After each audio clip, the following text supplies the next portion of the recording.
오늘 성탄절 하루 앞두고 오늘 누가복음 1장 26절로 38절 말씀을 본문으로 천사 가브리엘의 수태고지, 천사 가브리엘의 수태고지 이런 제목으로 하나님 말씀을 선포하고 함께 은혜 받고자 합니다. 수태고지란 마리아가 성령에 의해서 잉태할 것을 천사 가브리엘이 마리아에게 알린 일을 수태고지라고 합니다. 천사 가브리엘이 이제 어떻게 마리아에게 이 놀라운 인류를 죄에서 구원할 메시아의 탄생을 알렸는지 그 과정을 살펴보면서 함께 은혜 받고자 합니다. 26절에 보시면 여섯째 달에 천사 가브리엘이 하나님의 보내심을 받아 갈릴리 나사렛이라는 동네에 가서 다윗의 자손 요셉이라는 사람과 약혼한 처녀에게 이르니 그 처녀의 이름은 마리아라. 그에게 들어가 이르되 은혜를 받은 자여 평안할지어다 주께서 너와 함께 하시도다 하니, 이 가브리엘 천사는 그 하나님의 기뻐하는 하나님의 기쁘신 소식을 전해주는 그런 그 영적 존재로서의 하나님의 심부름꾼이죠. 이 과거에 세례 요한의 아버지 사가랴, 그의 늙은 아내 불임녀였던 엘리사벳이 세례 요한의 수태할 때도 그렇게 알렸는데, 이제 세례 요한이 임신한 세례 요한을 잉태한 지 6개월 됐을 때, 오늘 26절에 여섯째 달에 하는 건 바로 세례 요한이 잉태한 지 6개월 된 시점을 가리킵니다. 가브리엘 천사가 하나님의 보내심을 받아 이제 갈릴리 나사렛에 사는 요셉과 정혼한 마리아를 찾아가서 이 놀라운 기쁜 소식을 전해주었습니다. 유대 나라의 관습에 따르면 유대 나라의 처녀 총각들은 결혼 1년 전에 소위 우리의 그 약혼식과 같은 정혼식을 하게 됩니다. 유대의 사마이학파는 정혼한 여인의 부정은 사형으로 처벌된다고 하는데, 무슨 얘기인가 하면 우리나라 약혼과 비슷하지만 유대 나라에서의 정혼은 대단히 구속력이 있다는 거죠. 그러니까 뭐 결혼과 거의 준하지만 다만 동침하지 않은 상태가 바로 이 정혼한 상태이죠. 그런 면에서 당시 그 혼전 성관계는 결코 용납될 수 없었고, 만약 정혼한 신랑이 죽으면 일생 가부로 간주되었다고 합니다. 그만큼 이 정혼한 것은 대단히 구속력이 있죠. 이 천사가 마리아에게 먼저 평안을 전하고 하나님이 그녀와 함께 하신다는 것을 알게 해주셨습니다. 하나님께서 마리아를 쓰시려고 먼저 은혜를 베풀어 주셨는데 이렇게 인사하죠. 28절 하반절에 보니까 은혜를 받은 자여 평안할지어다 주께서 너와 함께 하시도다. 은혜를 받은 자여 평안할지어다. 마리아라는 이름의 뜻은 존귀한 자란 뜻인데, 다윗 가문에 속한 모든 딸 중에서 마리아는 지극히 존귀한 은혜를 받은 자가 됐죠. 그래서 그녀는 이제 후에 이렇게 고백합니다. 마리아의 창가 가운데 누가복음 1장 48절에 보시면, 누가복음 1장 48절 그의 여종의 비천함을 돌보셨습니다. 보라 이제후로는 만세의 날을 복 있는 자라 일컬으로다. 만세에 복 있는 자가 마리아죠. 마리아는 당시 유명한 제사장의 딸도 아니고 또 훌륭한 서기관의 딸도 아니고 권세 있는 장로의 딸도 아니라, 또 뿐만 아니라 종교의 중심지인 예루살렘에서 사는 그런 세련된 처녀도 아니었습니다. 하나님께서는 인류를 죄에서 구원할 메시아를 잉태할 대상자로 이방 땅처럼 여겨졌던 저 갈릴리 땅, 이방의 갈릴리야 할 만큼 천시되었던 땅 갈릴리, 그것 중에서도 나사렛 사는 지극히 평범하고 소박한 처녀를 선택했다는 거, 우리가 분명히 확실히 알 수 있겠죠. 은혜를 받은 자여, 오늘 저와 여러분들은 이 은혜를 받은 자입니다. 믿으시면 아멘 합시다. 네, 은혜를 이미 받았고 또 앞으로도 계속 은혜를 받을 수 있는 그런 존재로 택함받았단 말이에요. 하나님께서 마리아에게 전부터 은혜를 베풀어 주셨고 또 이번에도 아주 특별한 은혜를 베풀어 주셔서 그야말로 인류를 죄에서 구원할 메시아의 어머니로 하나님이 선택해 준 거예요.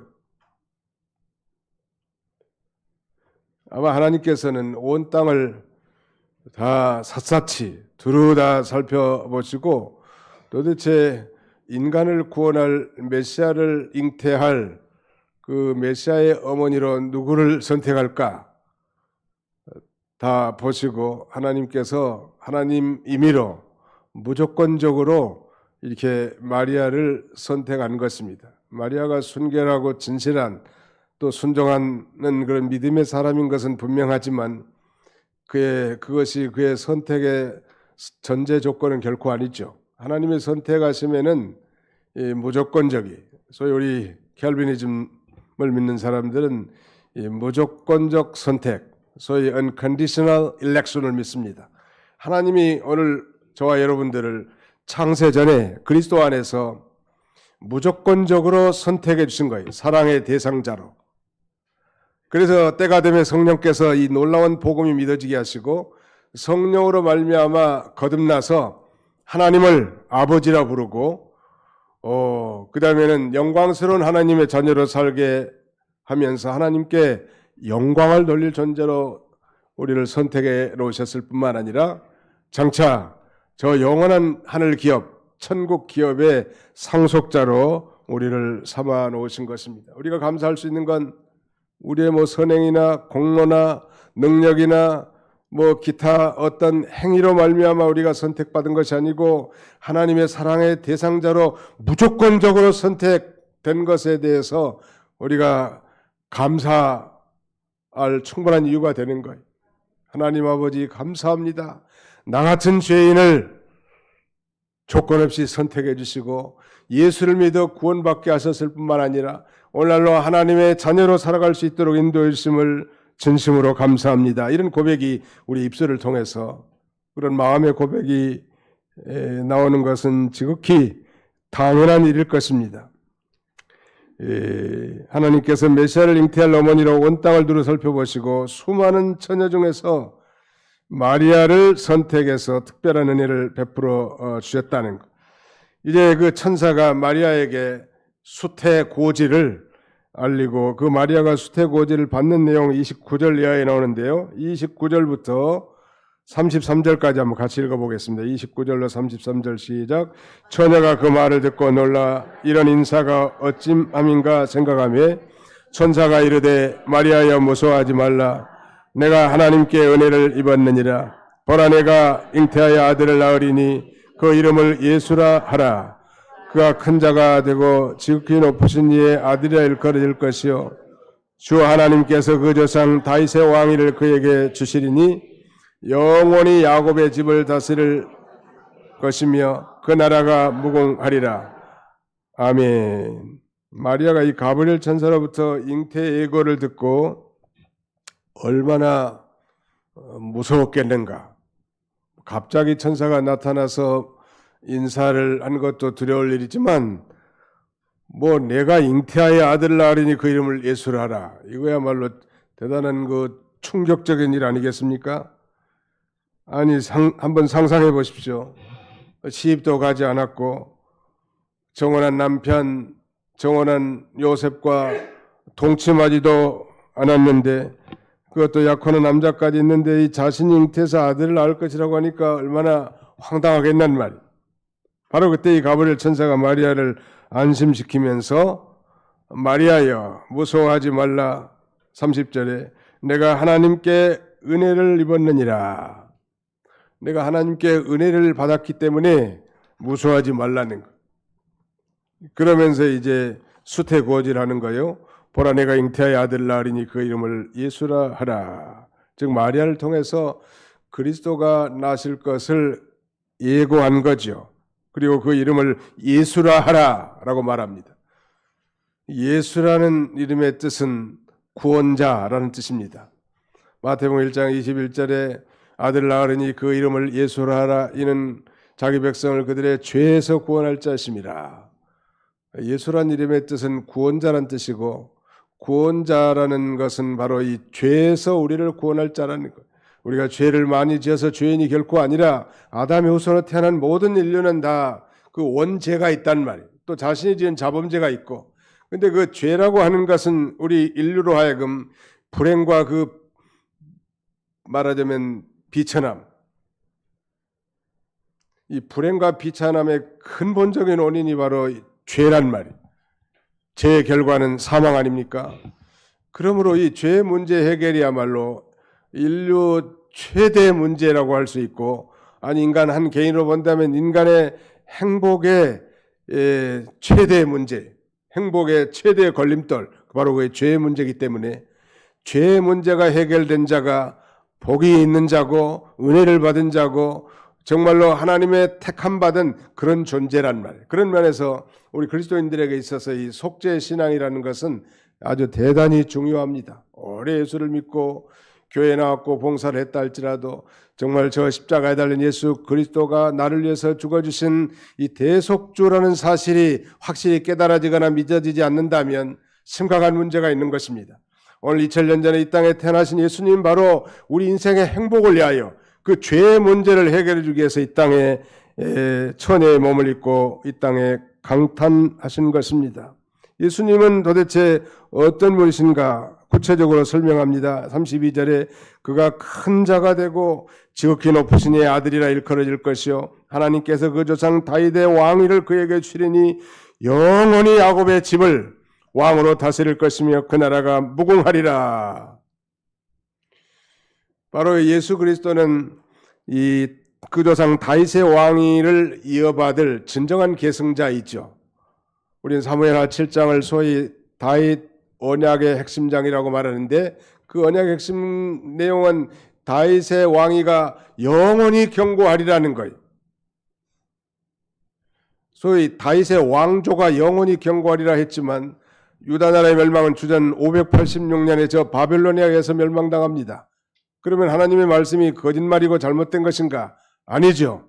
그 말씀의 그 이중적 성취에 하면 바로 제 다윗의 후손으로 오실 메시아, 즉 예수 그리스도를 통해서 믿는 성도들로 이루어진 하나님의 나라가 영원히 견고하게 될 것을 이 다윗에게 예수님이 오시기 1000년 전에 그렇게 예언한 것이고, 그래서 야곱의 집, 즉 하나님의 나라의 왕으로 그분은 통치하실 분이라는 거, 그걸 지금 설명하는 것입니다.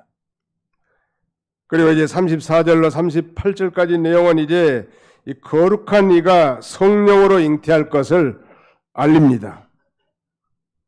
The Holy One will be conceived by the Holy Spirit. 성령으로 말미암아 거룩한 이, 바로 예수가 성령으로 잉태될 것을 지금 고지하고 있습니다. 이 거룩한 일은 바로 하나님의 아들 예수 그리스도를 가리키는데, 마리아는 남자와 동침한 적이 없는 처녀였습니다. 마리아의 처녀성이 강조되고 있죠. 29절도 그렇고 34절도 그렇고. 우리가 지난주에 살펴본 대로 이사야 7장 14절에 보라 처녀가 잉태하여 아들을 낳을 것이요 그 이름을 임마누엘이 하리라. 예수님이 오시기 약 730년 전에 이사야 선지자를 통해서 이 예언한 내용이 그대로 성취됐을 뿐만 아니라 더 나아가서는 예수님이 오시기 4000년 전에 아담과 하와에게도 여인의 후손이 뱀의 머리를 깨뜨리게 할 것이라고. 그 여인의 후손, 오늘 저와 여러분들은 모두 다 남자의 후손이지만 그 여인의 유일한 후손은 바로 마리아를 가리키고 예수 그리스도를 가리키는데, 그가 마귀의 권세를 깨뜨리고 하나님 나라를 이루실 것을 예언한 대로 그대로 성취된 것입니다. 히브리서 이 이사야서에 나오는 처녀란 말의 히브리 말은 알마라고 했는데, 좀 포괄적인 의미로 뭐 젊은 여자, 혹은 뭐 결혼 전 여자, 남자와 격리되어 자라온 성숙한 처녀를 가리키는데, 이 마태는 이제 마태복음에서 그 처녀를 언급하면서 소위 팔데노스라는 헬라어를 인용하는데, 이것은 처녀의 의미가 아주 강하지요. 가브리엘 천사가 마리아에게 내가 잉태하여 아들을 낳을 터이니 그 이름을 예수라 하여라. 그 말에 대해서 마리아는 굉장히 놀랍고 두려웠겠지만 한편으로는 모든 일들을 논리적으로 생각하면서 하나님의 뜻에 순종하려는 의사를 갖고 있었던 것입니다. 그리고 이렇게 천사에게 대답하죠. 34절 보십시오. 마리아가 천사에게 말하되 나는 남자를 알지 못하니 어찌 이 일이 있으리까? How can this be since I do not know a man? 내가 남자를 알지 못하는데 도대체 어떻게 이 일이 일어날 수 있겠습니까?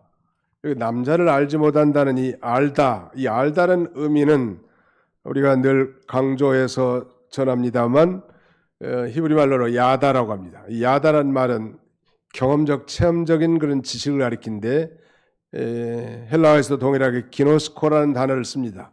역시 경험적, 체험적으로 아는다는 그런 의미예요. 단순한 지식적 동의나 관념적 인식이 아니라 경험적, 체험적으로 안다는 뜻이에요. 굉장히 중요해요. 영어로 다만 know라는 단어를 쓰긴 했지만 말씀드린 요지는 바로 남자를 알지 못한다는 것은 남자와 성적 관계를 갖지 않았다. 그걸 의미하는 것이죠. 이 마리아는 적어도 그가 예수님을 잉태할 때까지는 동정녀, 수처녀였단 말이에요. 이 남자와 성관계를 갖지 않은 처녀인데 내가 자기가 자기를 더 잘할 거 아니에요? 어떻게 내가 아이를 낳을 수 있겠습니까? 그런 말이. 그럼에도 불구하고 37절, 38절에 이제 그걸 수용하는 태도를 보이는데 처녀가 아이를 낳는다는 것은 그야말로 우리 인간의 두뇌로는 도저히 이해할 수 없는 일이죠. 우리는 그러나 다만 믿음으로 그렇게 확실히 믿고 또 오늘 아침 신앙 고백을 통해서도 동정녀 마리아에게서 잉태되었음을 우리가 공예배 때마다 늘 반복하지 않습니까? 이거 믿을 수 없는 사실을 성령님께서는 알 수 없는 사실을 성령님께서는 우리에게 믿어지게 하시는 것입니다. 그러므로 예수 그리스도의 동정녀 탄생이야말로 예수 그리스도의 생애 5대 사건 가운데 그 첫 번째일 뿐만 아니라 우리 기독교의 그야말로 최대의 신비고 신학의 정수라고 말할 수 있습니다. 예수 그리스도의 동정녀 탄생. 어떻게 처녀가 아이를 낳을 수 있을까?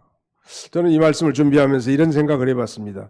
왜 하나님께서는 차라리 총각에게서 낳게 했으면 더 기적 같았을 것 같은데 총각에게서 낳지는 안 했을까? 총각에게서도 하나님 방법이 많으시고 전능하신 하나님이니까. 여러분 혹시 그런 생각 안 해보셨습니까? 차라리 총각에서 낳게 했으면 어땠을까? 그래서 제가 궁금증이 생겨서 인터넷에 검색을 해봤습니다. 수컷이 새끼를 낳는 경우가 있는가? 그렇게 쳤더니 딱 하나가 나오더라고. 해마라는 그런 바다 고기, 물고기인데요. 해마는 바다의 자, 말마자를 써요. 마치 모양이 말과 같이 생긴, 바다의 말과 같이 생겼다 해서 해마라고 하는데 이 해마는 길이가 한 1.5cm부터 큰 것은 약 30cm까지 큰 게 있는데 수컷이 새끼를 낳는다고 그렇게 기록되어 있더라고. 더 궁금해서 찾아봤더니 자세히 알아보니까 이 수컷이 낳은 게 아니고 이 암해마가 그 알맹이를 알을 낳아가지고 수컷의 혈랑 그러니까 알 주머니에다가 집어넣어줘요. 알을 낳자마자. 그러면 이 수컷이 그 알을 품고 있다가 수컷에서 새끼가 핑핑핑 튀어나오는 거예요. 그래서 당연히 수컷이 새끼를 낳은 것 같지만 사실은 그 알은 누가 낳았어요? 암컷 해마가 낳은 거죠. 그래서 감사했습니다. 왜 감사했는가? 하나님께서는 이 창조의 원리를 어기지 않고 그 자연의 순리에 따라 여자에게서 낳게 하셨구나. 얼마든지 하나님은 남자에게서도 아이를 낳게 할 수 있는데 여자에게서 낳고 처녀에게서 낳게 한 이유는 아주 중요한 의미가 있죠. 모든 인생은 다 아담의 후손들이고 아담의 후손들은 우리가 원하든 원치 않든 죄를 범했든 안 했든 아담의 원죄, 즉 정죄와 유전죄가 계속 흘러내려오기 때문에 죄인이 죄인을 대속할 수 없지요. 그 죄 없는 인간으로 출생하기 위해서는 바로 말하자면 남자 없이 태어나야 된다는. 그래서 성령으로 처녀 마리아에게 아기 예수가 태어나게 하신 것입니다. 죄 있는 존재가 죄 있는 사람을 대속할 수는 없지요. 또 하나님이시라야 하나님의 진노를 풀어줄 수 있기 때문에 성령 하나님의 능력으로 마리아에게 말하자면 잉태하게 하신 것입니다. 놀라운 일이죠. 성령이 내게 임하시고 35절 하반절에 지극히 높으신 이의 능력이 너를 덮으시리니, 이 덮다는 의미는 역사하다, 그늘을 지우다 그런 의미인데 하나님의 임재와 능력을 나타내는 영광이 그를 덮으신 거예요. 하나님은 불가능이 없으신 하나님이시죠.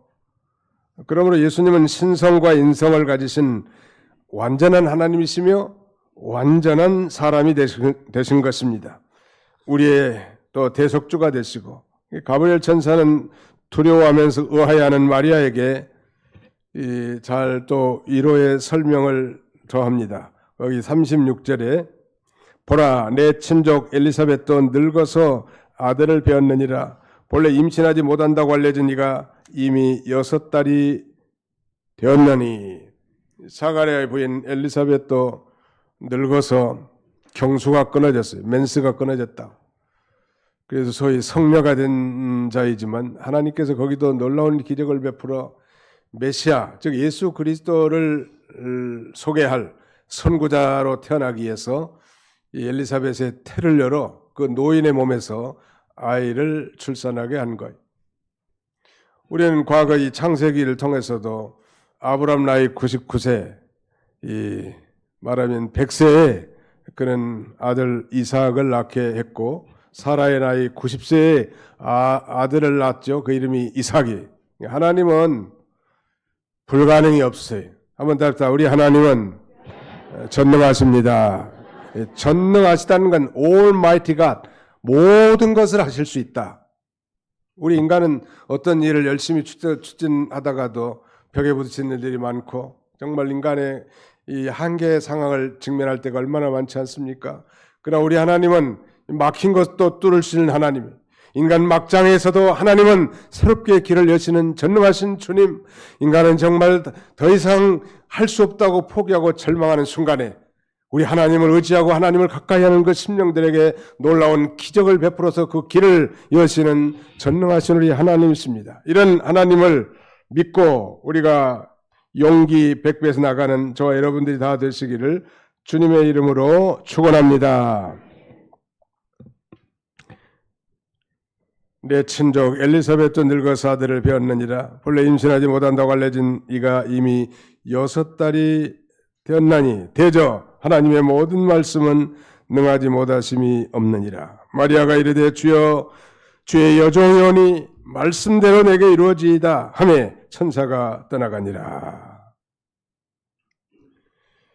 인간의 이성과 합리성으로는 도저히 이해되지 않는 일이지만 전능하신 하나님께서 반드시 말씀하셨으니 그 말씀대로 이루실 것이라고 확신하면서 이제 마리아는 겸손히 하나님께 자기의 몸과 생명을 맡겼습니다. 그리고 이렇게 말하는 거예요.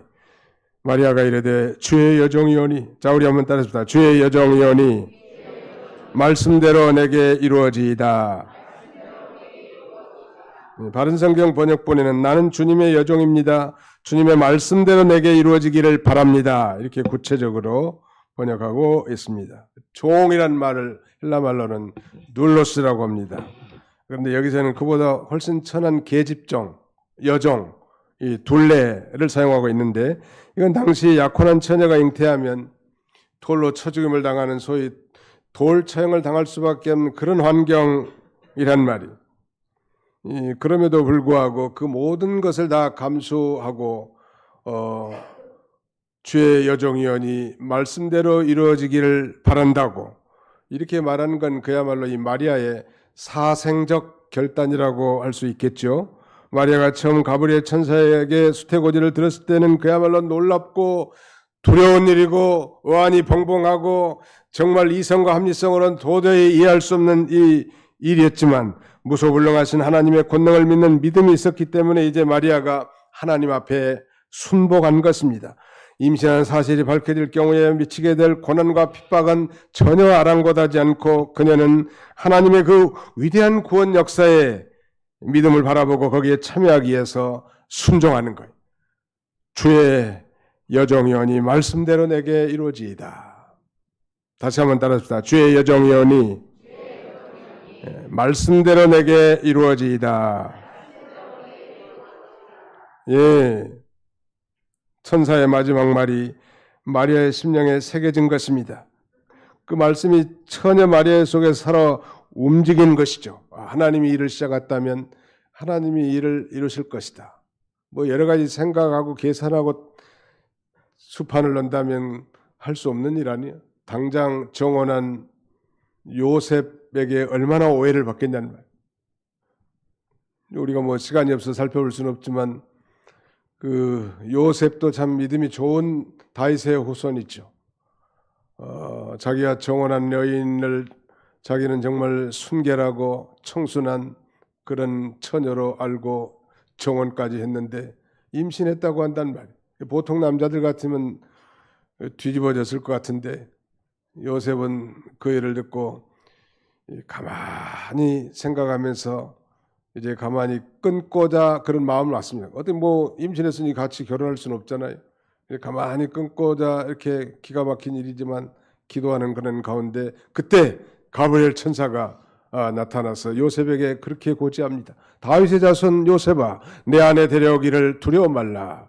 내 아내 마리아가 잉태한 것은 성령으로 된 것이니라 라고 그의 의구심과 고통을 해소해주고 하나님의 뜻을 계시해 주는 거예요. 믿음 있으니까 아멘 하고 받아들인 거죠.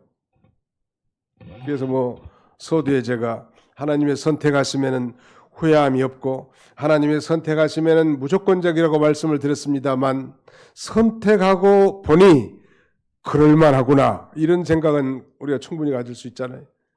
마리아든 요셉이든 하나님의 이 인류를 죄에서 구원할 위대한 메시아 다윗의 왕위를 개통받아 야곱의 왕으로서 군림하면서 온 세상을 다스릴 이 땅의 그 왕으로 오실 그 메시아를 잉태할 어머니와 그 양육할 아버지, 자신의 피가 한 방울도 섞이지 않는 아들이지만 양육할 그 아버지의 신앙의 면모를 보면 하나님이 그래서 선택하셨는가 이런 개연성을 충분히 갖게 만듭니다. 그러나 그의 선행과 그의 뭐 장점이 하나님의 선택의 기준은 결코 아니.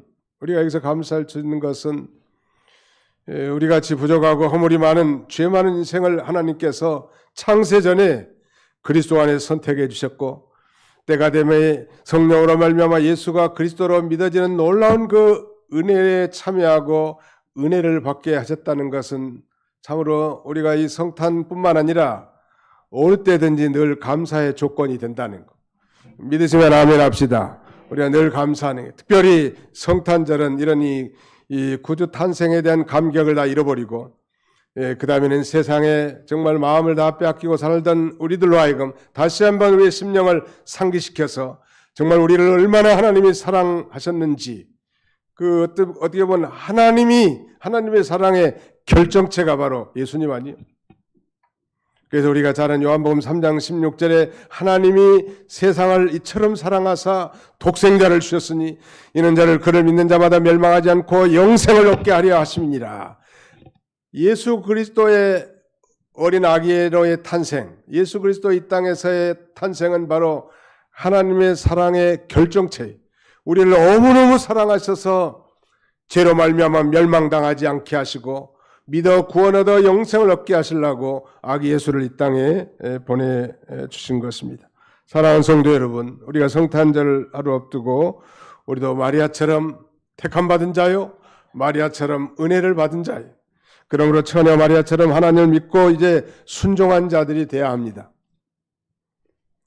어떻게 보면 처녀가 자기의 태를 하나님 앞에 바쳤다는 것은 자기 인생 전체를 바친 것이 아닐까요? 예수님의 공생애 가운데 예수님에게 희생하고 헌신한 예들이 참 많이 있었지요. 가령 예수님이 오병이어로 5,000명을 먹이고도 그 12강줄에 남는 떡 부스러기가 남았던 오병이의 기적의 온천은 한 소년의 점심 도시락을 예수님 앞에 바쳤는데 하나님이 축사하시고 놀라운 기적을 베풀어 수많은 사람들을 먹이셨던 것. 그러니까 한 소년의 도시락, 이것이 하나님의 작은 걸 바쳤지만 크고 놀랍게 역사하신 예이기도 하고, 예수님의 이제 공생의 마지막에 저 예루살렘 성에 입성하실 때 그 어린 나귀 새끼를 바친 나귀의 주인, 나귀 새끼의 주인, 나귀를 주님 앞에 바친 이 놀라운 사건도 우리 성경에 기록하고 늘 우리가 기억하지 않습니까?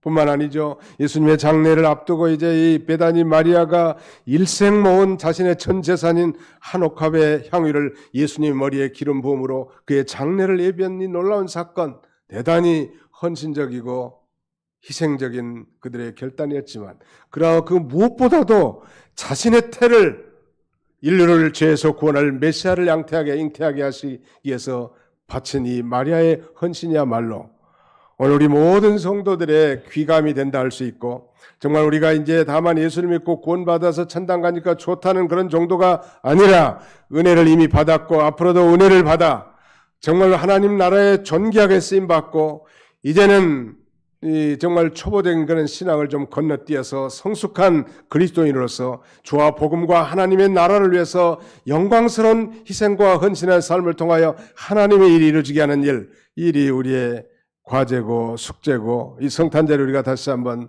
곰곰이 되씹어 보아야 할 중대한 과제라 할 수 있을 것 같습니다.